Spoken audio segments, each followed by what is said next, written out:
প্রস্রাব যদি করার সময় হঠাৎ করে দেখেন যে রক্ত, আপনি কি বসে থাকবেন? একটা প্রস্রাবে কখন রক্ত যায়? যখন প্রস্রাবে খুব বেশি ইনফেকশন হয়। প্রস্রাবের ইনফেকশনটা কি? প্রস্রাব যেই কিডনিতে প্রস্রাব তৈরি হয়, এরপরে নালী দিয়ে নামে ইউরেটার, এরপরে প্রস্রাবের থলিতে জমা থাকে, এরপরে ব্রেন সিগন্যাল দিলে ইউরেটার দিয়ে বের হয়ে যায়। এটি তো সিস্টেম। কেন ইনফেকশন হয়? আপনি পানি কম খাওয়ার কারণে। মা বোনদের অনেক সময় মাসিক বা পিরিয়ডের সময় যে কাপড়গুলা ব্যবহার করে, এটা নোংরা থাকলে অনেক সময় জীবাণু থাকলেও কিন্তু ইনফেকশন হতে পারে।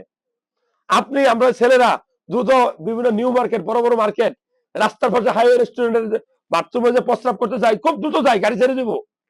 কিন্তু ওই সময় অসতর্ক হয়ে যে আপনি প্রস্রাব করেন, ওই জায়গা থেকে যদি সিটা আসে পিয়া আপনার প্রস্রাবের নালীতে লাগে, ওইখানে কি পরিমাণ ইনফেকশন বলতে পারবেন? হাজার হাজার বার প্রস্রাব করছে।